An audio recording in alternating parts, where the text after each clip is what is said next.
What does it mean to be a Māori man? To be a Māori man, in my view, is to merge yourself into the world that prevails, and that world is a global world, but to never forget to use your Māori tikanga to give you strength to merge into that global world. That's Pou Temara, Professor of Tikanga at Waikato University, who we'll hear more from soon. What does a man look like? Is he tall, strong and well composed? 'Cause I'm none of those. Kia ora, I'm Glenn McConnell. And I'm John Daniell. This is He'll Be Right, a 6-part podcast series from Stuff and Bird of Paradise Productions about what it means to be a modern man in Aotearoa. It's a fragile thing. A fragile thing. This episode, it's all about mātauranga Māori. We're talking about tikanga, Māori genders, and we'll meet actor and musician Troy Kingi. But first, John, it was actually your idea to dedicate an entire episode of this series to Māori masculinity. You said that when you came back from living in France a few years ago, you saw a real change in attitudes here. Yeah, growing up in the 80s, it wasn't very bicultural, or at least not the part I was growing up in. You know, at school it was like, New Zealand was discovered in 1642 by Abel Tasman. Right, so don't worry about the other people who were here for a few hundred years. They don't count. And I think that level of ignorance has changed, or is changing, but I'm hoping to learn something here myself. I don't have a lot to do with Māori culture on a day-to-day basis, but I remember going on a rugby trip in 1991, I think. An age grade team. We were at the airport and I was with another mate who was also a student. One of our teammates was eating some food and we were both looking hungrily at it. And he said, "Have some." And we were like, "No way, couldn't do that." He was quite insistent. He got quite annoyed actually, but there was no way. I was far too uptight to eat someone else's food and my mate was the same. And our teammate rolled his eyes and went, "You Pākehā are weird." And I remember thinking, oh, maybe we are the weird ones. So you mean maybe Pākehā have cultural issues of their own? Well, yeah, I mean, I don't want to draw too much out of my inability to share food, but I think we've seen that the whole thing around men being strong and successful and self-reliant can cause problems. That ability to share, to think about everyone else as well as just yourself, and at the same time be cared about by others who share something deep with you, I think that sounds really healthy. But I don't know if it's a real part of Māori culture, or is it just a romantic view? Let's be clear. There are so many different realities for Māori men. In this episode, I spoke to Māori men all over the country to work out what exactly it means to be a Māori man. I'll be honest, one of the only common threads here will be contradictions. Just like anybody, right? But what's the framework for Māori men? Is it different to us Pākehā? Well, the good news is Māori have some clear guidelines. We talk about tikanga, essentially rules to live and act by.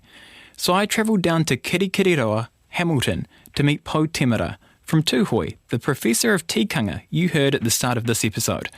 I wanted to learn about the tikanga of gender and masculinity, but every rule came with a few exceptions. There's always tikanga around gender. There is always the understanding that there are responsibilities for the two genders. There's responsibility for men, responsibility for women, and the way that those two work and how they are harmonised. And tikanga also allows a culture to change. Tikanga is also about change and how those things that you may have thought was pure tikanga, and because of tikanga, start to change and become accepted because it is tika as part of tikanga to do so. Tika literally means right or correct, so tikanga is the correct way of doing things. Increasingly, things are starting to merge. For instance, masculinity. When we think about masculinity, look, my son, who's a great hunter, great horseman, always doesn't sleep when he goes out hunting. He's also into the gym. And yep, many Māori are into that sort of thing. and they use it as part of their development in tikanga. Pou's 73, a Tūhoe man who grew up, literally, in the bush. It was in the middle of Te Urewera forest between Maunga Pohatu and Rātoki, and we lived in a little clearing that my grandfather had cleared. And, you know, the romantic house without a floor, the roof made out of bark, tree bark, kānuka bark. And that's where I spent the first years of my life. Coming out to Ratahuna, 1954, was civilization, coming out to civilization. And yet there wasn't much in Ratahuna, but compared to the first 7 years of my life, it was civilization. For him, connecting with Te Urewera, hunting and living off the land is intrinsically linked to his identity. It's part of his wairua and Māoritanga. It's what makes him a man. I'm from Te Aotearoa, an iwi which travelled south from Taranaki and set up in Wellington and across the strait in Tōtaranui, Marlborough. Like Pou, I was lucky enough to grow up on the tūranga waiwai of my iwi, one of its traditional territories, or rohi, of Wellington and the Marlborough Sounds. But we're unusual in that way.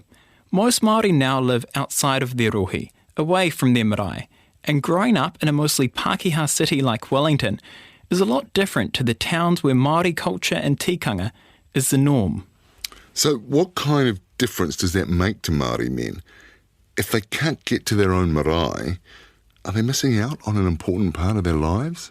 They're probably missing out on a sense of connection. But I don't get to my marae in Picton as much as I used to, and it doesn't feel like the end of the world, because I know I'll get back at some point. So the link is still alive for me. In a sense, marae can be like churches. Some are certainly mostly ceremonial, but they're way more than that. They can be the centre of Māori life. They're a place where people can come together for anything that's seen as good for the community.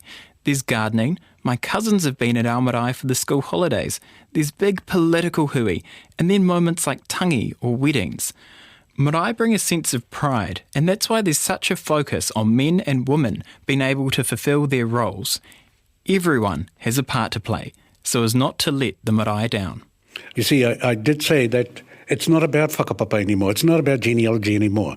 But it is about hands-on. It is about participation. It is about reigniting your fires and starting your fires and keeping those fires burning on the back burner.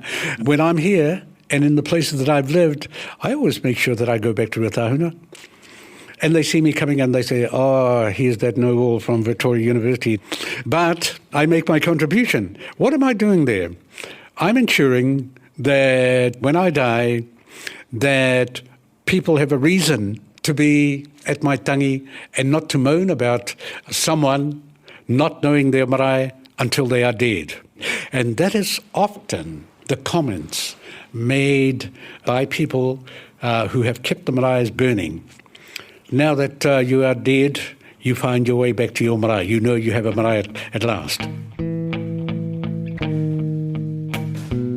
Connection is huge, but as I mentioned, also hard for many Māori. Pou says his own iwi, Tūhoe, is no exception. They've built their own marae in Auckland for Tūhoe expats. So you've got some communities where it's full-blown Māoritanga.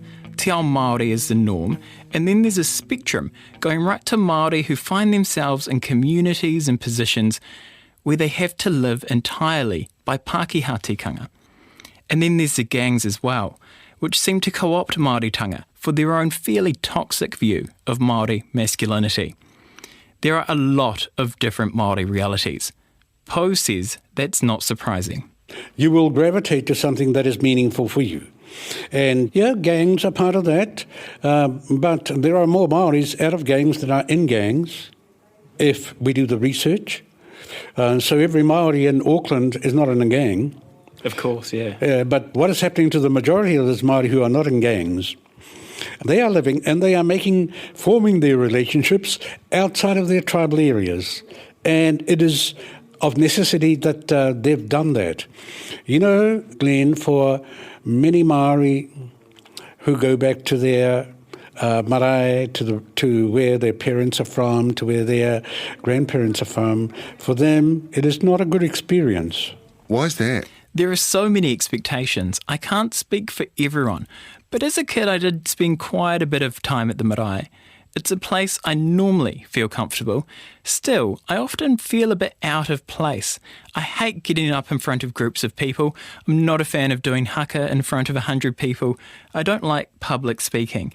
The speeches at marae are said to be in the domain of Toinga, the god of war. So it's all quite gendered and spiritual too. For big events, you want a full pai, the speaker's bench. It's a show of strength, respect and mana to have plenty of men able to kōrero Māori.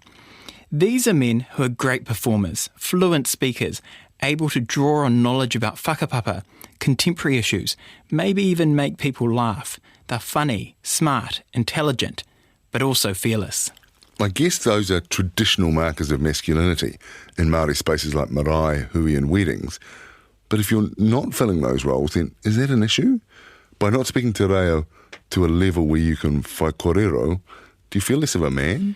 I definitely can't whai kōrero now, but I'm probably too young to do that anyway. Of course I want to be able to, but maybe I never will, which is a bit depressing. It's also about more than just speaking. It's about learning and holding on to knowledge like whakapapa, which is about connections, genealogy, and how everyone and everything is kind of linked in some way. But for others, there are still roles to play. Someone has to get the kai. Being near the water, te Aotearoa whānau love kai moana. People are constantly asking me when I'll learn to dive. Crayfish is often at the centre of tables, but look, I don't eat meat. I'll never learn to dive, and that's seen as pretty unusual. And honestly, I'm sick of being asked about when it's going to happen.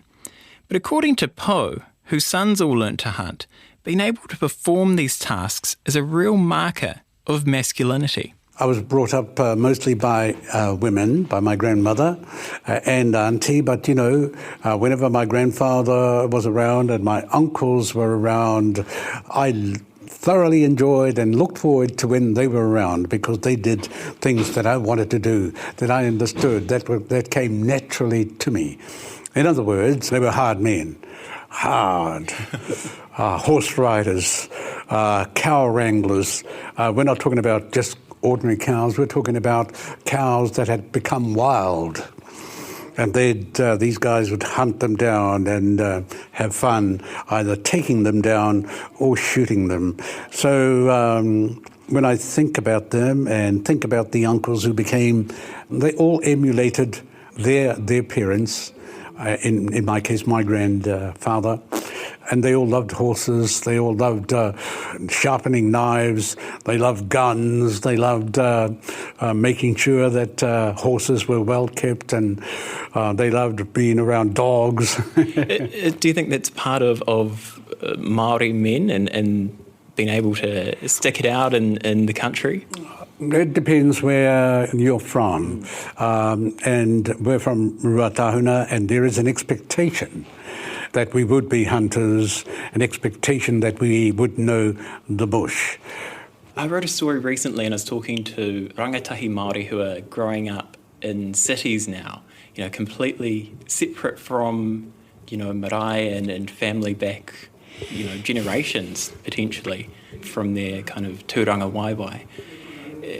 How do you think that's changing? Oh, it's changed. It's changed because of location. It's changed because Māori now live mostly in the cities and exposed to those things that were not part of my generation's lives. And we had to make things work for ourselves and figure out how to do things. To be fair, it sounds like Pou was chosen from an early age to be special. So he has this sense of duty around knowing the old ways and passing that knowledge on. Yeah, he was actually brought up by his grandparents, raised by them so he could learn and be surrounded by traditional knowledge, while his siblings stayed with their parents. My great-grandparents were similar, focusing on my granduncle's education and also trusting him with family land. As the eldest son, the expectation was that you'd look after your whānau and carry a lot of that traditional knowledge. But in the end, while it offered him a deep education, it didn't help Pou's relationship with his siblings. They think differently, they act differently. They didn't do well at all. And many of my siblings have 1, 2, 3, 4. 4 of them have passed away, and the youngest are still alive. And there was not that relationship, sibling relationship between us. I know that they are my brothers and sisters, but there wasn't a close bond between us. How can there be when we were in 2 different camps? So their thinking is quite different. In fact, I can only stand a short period around them before I'm looking for people who think like me, and can't wait to get back to my university, to a culture that I understand and that motivates me. How does Pou help others negotiate that meeting of what he calls the global world and tikanga? He's often called on to help others make sense of the modern world through a tikanga framework. And one example is with the Defence Force, which now calls itself an iwi, Ngāti Tū Mataunga, after the god of war. Pou was asked to advise them about forming this iwi, but he had one issue. Tū Mataunga is a masculine god, but women are in the army, in the tribe of war. For the record, he thinks women should be in the army. Now, Tū Mataunga is looking after the male soldier, but who's looking after the female soldier? It's interesting that the Defence Force use Māori culture in this way. Is that playing into the stereotype of a warrior gene, of Māori men being aggressive, natural soldiers? I don't think it's that cynical. Any move beyond the British military system to becoming a bicultural establishment has to be a good thing. And many Māori are in the army, including many Māori women. Māori and Pākehā in Ngāti Tū Mataunga, as the Defence Force is now called, talk about a sense of belonging which has come from this new tribe of war. It seems to be working well. After all an iwi is, and ever has been, is a group of people you can rely on. Tikanga is fluid. Yeah. Tikanga is there to guide the way that you live, the way that you behave at a certain time and a certain period. The way that we were brought up to view, the way that you behave and the way that you conduct your lives is not acceptable in today's climate and the sensitivities of today. They are not acceptable. And yet the dreamers talk about the good old days. Well, here I am talking about where I grew up, and people ask me, we went down there just a few weeks ago by helicopter to traverse the places that I grew up in and to make a television program about it. They asked me, would you love to come back here? No. No, I don't. It sounded really romantic to be brought up in this house without a floor and a fire in the middle of the house and sleeping on straw beds, not straw beds, on fern beds. And people are amazed by that and are romanticised by that. But when they ask me, would you like? No, I wouldn't. Look at how I'm dressed.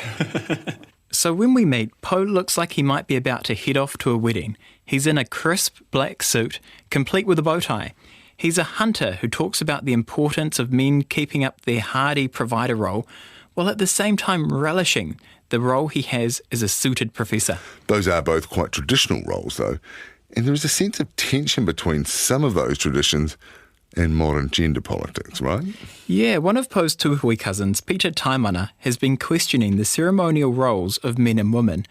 Peter has a fluid identity. He also goes by the name Kuhini Rākau Ki Runga to embody his feminine side. He's really challenging Māori tradition here and argues that Māori society had always been comfortable with gender fluidity, but became conservative because of Pākehā religion. Some of the great Māori legends talk about same-sex relationships, remarriage and women rangatira. It's hard to know how widespread that acceptance was. It's all about letting go of the fear and learning when to act and do the whai kōrero. Now, I can do it as a male. I'm comfortable going to the marae as a male or a female, and everyone in Tūhoe knows that. And some of them are coming to accept it now. But I wouldn't bully myself through and come across like a whakahihi or something. I'm not that type of person. I would remain humble, out of respect, not only for myself, but for my ancestors. that have been and gone before me. There is a place for males and there is a place for women to do their respective roles, as in Pou Temara and in karanga. My mother's already seen me doing karanga ever since I was a little kid. Karanga is traditionally a woman's role, so I asked Peter how he learnt to do it in the first place. How I learnt was by listening and observing others on the marae, my elders.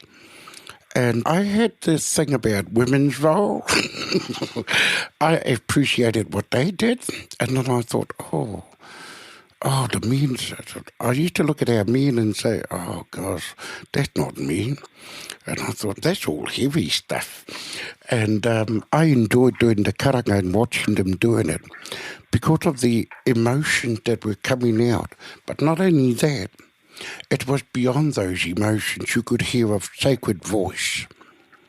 The sacred voice of your ancestors coming through and channeling through their tongues. I performed both of them, the male element and the female element, because those were my strengths. Waiata, karakia, whai kōrero, and the karanga, in the wharemate. I'm allowed to do that. When we met Peter, he talked about how throughout his life he has met resistance.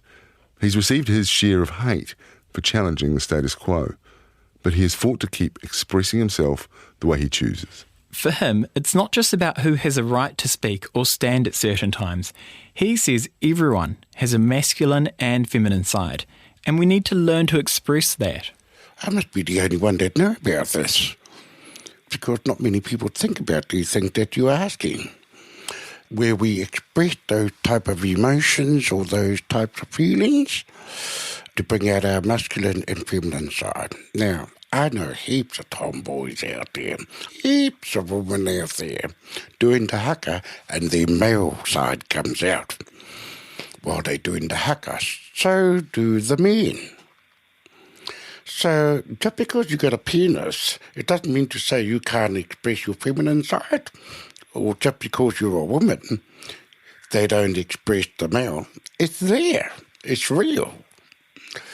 So we come to a place and a space where we come to terms with acknowledging that within ourselves.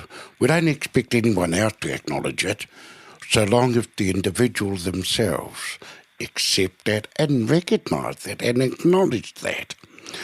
Because that all comes with the word self-acceptance. You'd think, having listened to Pou talk about how tikanga changes with time to fit with the needs of the iwi, that he might have been on board with that. But I don't think that's the case. Do you think that's tikanga? No, it isn't. No, it isn't. No, it isn't. And I can see, I know who you're talking about, Peter. I can see the trouble that Peter is in. Am I a man or am I a woman? And can I do the two roles? No, you can't. No, you can't. It's not tika to do that. It's not tika to do that. Not in my book, anyway. If you're going to do whai kōrero, yeah, whai kōrero. But is it good for a man to karanga? No. No, it isn't. Because it is to do with masculinity. It is to do with the gods of our people. It is to do with the philosophy of our people. Everything about our people. If the gods deemed it right, then it ought to be right. Yeah, he was pretty passionate about that. So which side of this would you come down on? It depends on different marae. It's not for me to tell others how to run their show. I'd be quite happy to see Peter doing that. Often, women on my marae, who I know are better qualified and can speak better reo, don't want to take on those traditional, ceremonial male roles because they're women, which feels like a slight shame. From my perspective, people are just people. And look, Peter is using whakapapa, looking back at tradition, ancestry and legend to find his place in the world. Sure, he's making his own rules along the way, but Pou says that's what you're meant to do. And remember, in our third episode on gender, we talked to Scout Barbara Evans in Dunedin. They're takatapui, transgender, and said it was affirming and encouraging to be able to look back and see legends where takatapui played prominent roles. Yeah, for Scout, Māori culture really helped build confidence in their own identity. But then tikanga can seem very rigid. There are clear roles on marae, and for the most part, people respect that. They like the tradition of it all. Although men do the whai kōrero, look around most marae and Māori organisations, there are a lot of women leading them, and I've seen a few kuia start waiata to put an end to speeches they're sick of too. Grappling with tradition is always going to be a thing for men trying to understand the best way to be in their world. And the most obvious role models are fathers. Psst. You're listening to a podcast from stuff.co.nz. I know you're enjoying it because you've been listening for quite a while. I'm here to tell you about another Stuff podcast you'll enjoy. Stuff to Watch is our weekly guide to the very best new TV shows and movies. It drops every Friday, just in time for your weekend viewing. I'm the host, James Crute, and in just 10 minutes, my expert guests and I will cut through the clutter and find you some stuff to watch. You can find every episode at stuff.co.nz/stuff to watch. Better still, on Apple and Spotify, you'll find links so you can subscribe, which means you'll get new episodes the moment they're published. So let Stuff to Watch find you, well, stuff to watch. Thanks for listening, as you were. Wouldn't believe, he wouldn't believe, turn into the dawn. King of the powder, with all the power, the prodigal son. Ko matawhaura te maunga koroto iti te roto, ko hinekura te marae, ko Ngāti Piki ao te hapu, ko te aroa te waka, ko te aroa te iwi hoki. And on my mum's side, she's from Ngāti Hau, Ngāti Wai, Ngāti Manu up north, and our marae up there is whakapara. So stretching the width of New Zealand pretty much. Troy Kingi is a musician, actor and father of 5 tamariki. I'd say that being a father is my main job. And because of where we're situated up in the middle of nowhere in Kirikiri, I don't have any work there. So I am away a lot, but I feel like the kids understand now that that's their dad's mahi is, abroad. Troy's been in Kiwi classics like Hunt for the Wilder People and played Piriwipu in The Kick for TV. He's also the winner of the Tate Music Prize for 2020 for his Roots album Holy Colony Burning Acres. It was the second of his planned 10 albums in 10 different genres over 10 years. I met Troy just after he released the 3rd album, inspired by the search for his father, who went missing when he was 20 years old. His parents separated when he was young, but he was close to his dad. Then, one day, he just disappeared. The police couldn't find any trace of him. He hasn't made contact with anyone for 15 years. We're all super close. I suppose as far as musically, him and my whole Kingi whānau actually are quite musical, so unconsciously I suppose I was being inspired all the time or kind of nudged in that direction without even knowing it. It's in our blood. Troy said he felt pretty lucky to have 2 dads, a stepdad and his own dad, and now a father-in-law too. He says they've inspired him in different ways. Actually, a big role model of mine was my stepfather. Yeah? He's a policeman. And he's been there since I was super young, 4 or 5 years old. So, yeah, these father figures, also my father-in-law, beautiful man. I just look at the way he holds himself and just how he moves forward in the world. He's like, nothing stresses him. He's able to manage any problem, through thinking and not stressing out about it. So I like to think that I kind of take some of that on board and I kind of do that myself.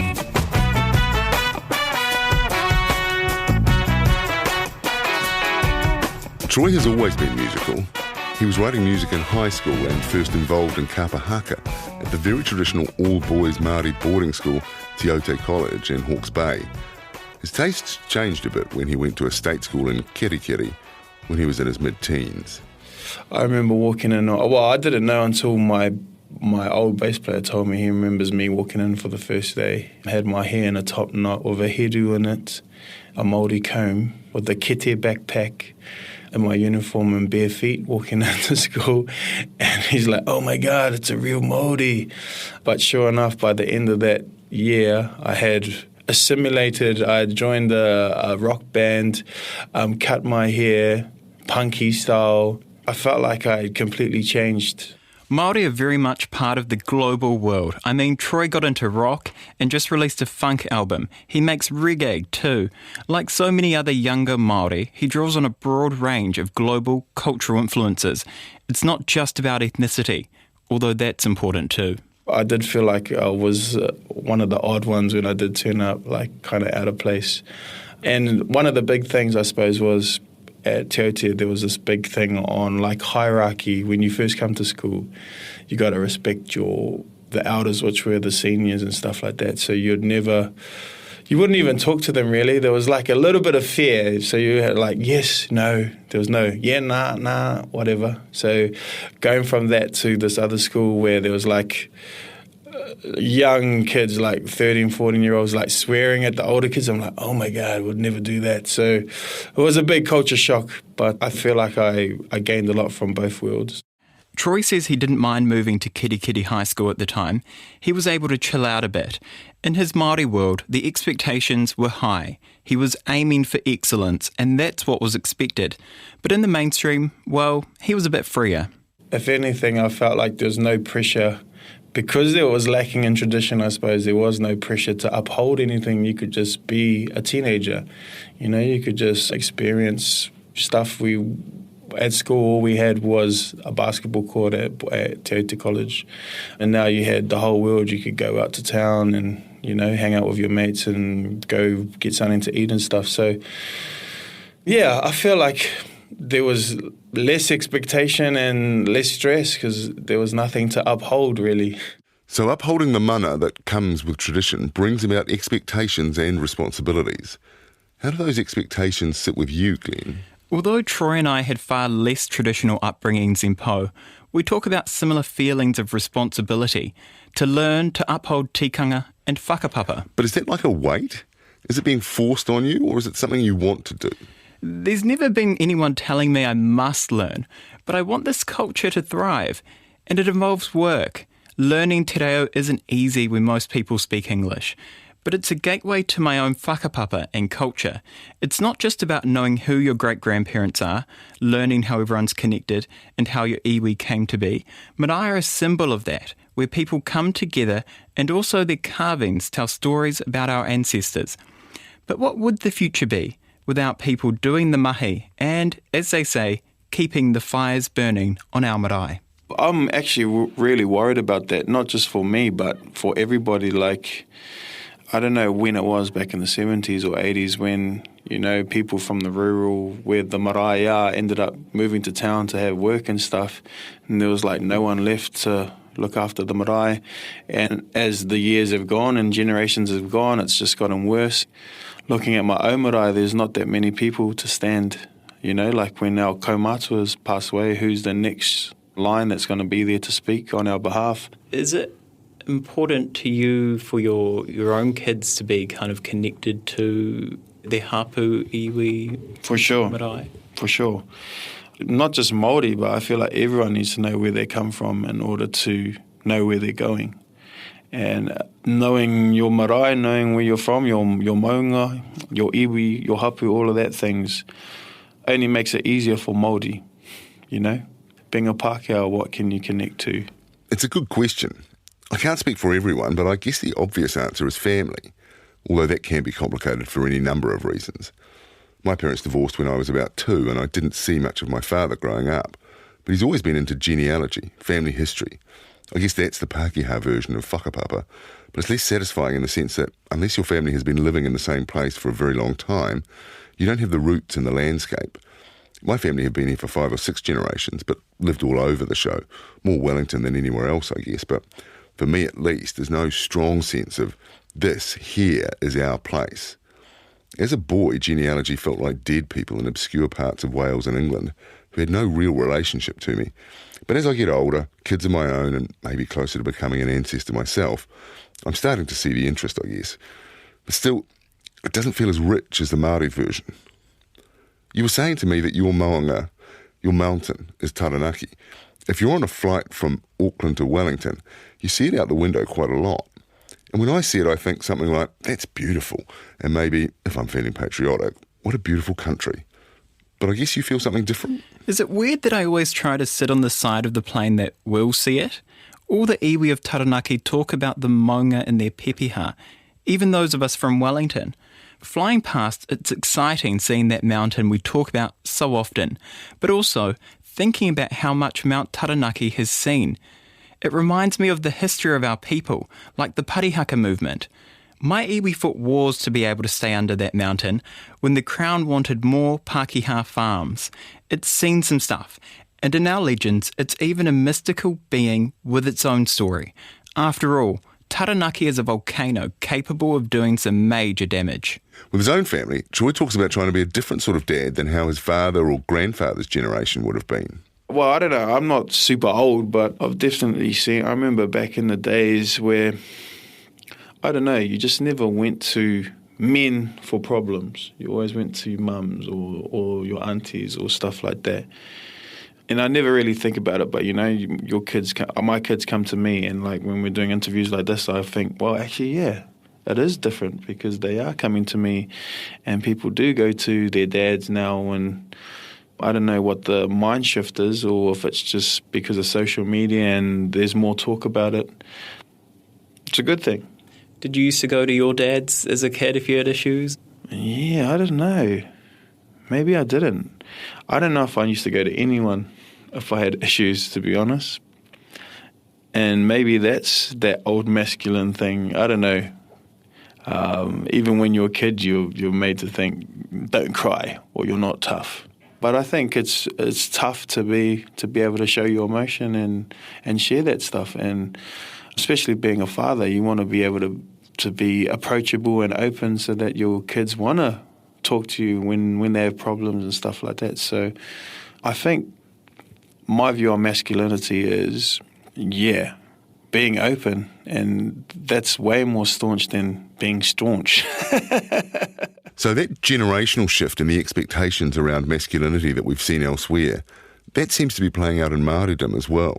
Well, hopefully keeping the stuff that really matters. There are constant debates happening across Te Ao Māori about where to next. That means gender roles will change as iwi adapt to what their people need. But at the same time, there's a strong and important push to protect parts of our culture which have been sheltered from colonisation.